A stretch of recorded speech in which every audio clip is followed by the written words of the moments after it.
I want to talk about something, because when it comes to relationships, a lot of people are like me. And one thing that I struggled with was feeling like I could not be my authentic, genuine self for fear that I would be rejected, left, basically rejected, that if they knew the real me, they would not like me. And so just imagine this belief, right? Or this fear I have and how it showed up in marriage. So here I was in my mid 20s, and I had been trained with this mindset of lesser than, I'm not that important. Now, I'm not saying that my parents, my environment, the teachers or whatnot meant to give me these messages, but the messages from the family, the beliefs that I developed in early childhood about myself were, I'm not very important and I'm not lovable. And this is because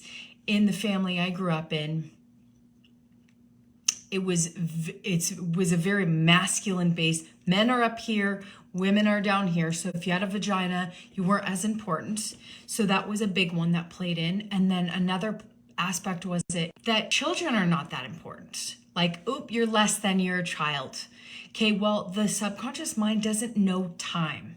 So if you give a kid this idea that they're not that important, that they have to surrender to whatever the parents, whatever the powers around them, that gives them the impression that they don't matter, that their opinion doesn't matter. They have to do whatever they're told to do by any of their leaders. So parents, teachers, we're kind of trained that we're not that important.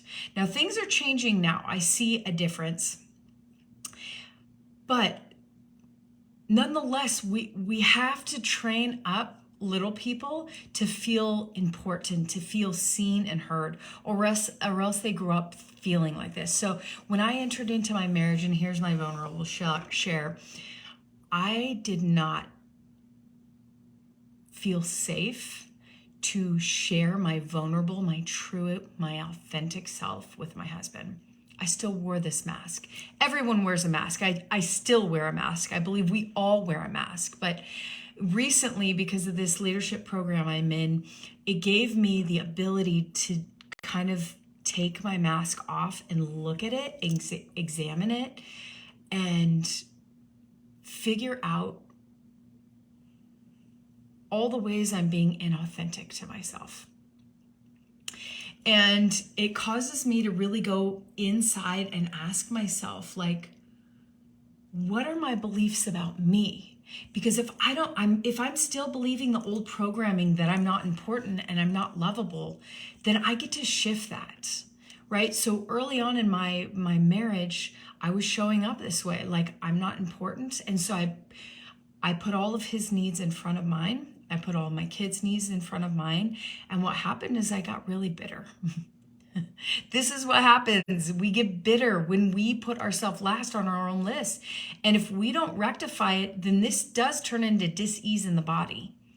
Because us human beings, like all of life, there has to be this balance of giving and receiving. Giving and receiving, giving and receiving. So us as women, if we are not receiving and we're only giving, you can rest assured that disease is going to show up in your body.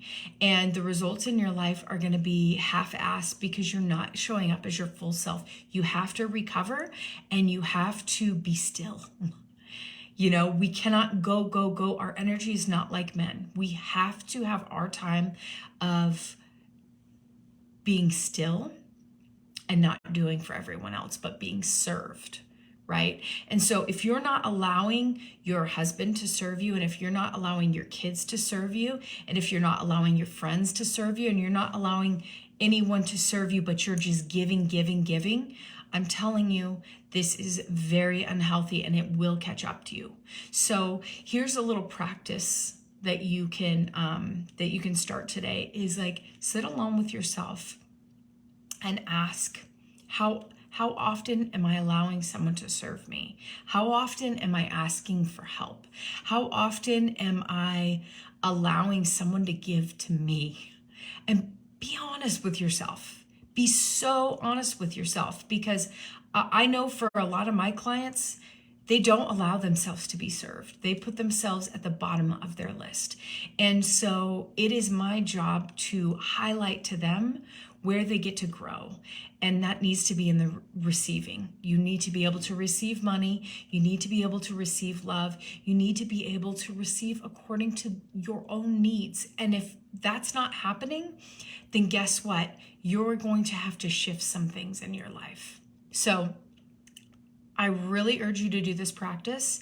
And I would love for you to reach out to me and let me know what comes through for you.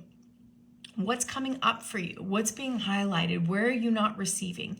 Is it money? Is it love? Is it fun? What are you having a hard time receiving? And when you get really clear on that, sit with it and ask yourself, like I said, ask yourself, who do you get to shift into? How do you get to show up in order to get your needs met, to receive? I hope this has been a blessing to you. I only had a little bit of time, but I'm so glad to connect with you. Please let me know how this landed for you, what landed for you, and I'll see you on the next live.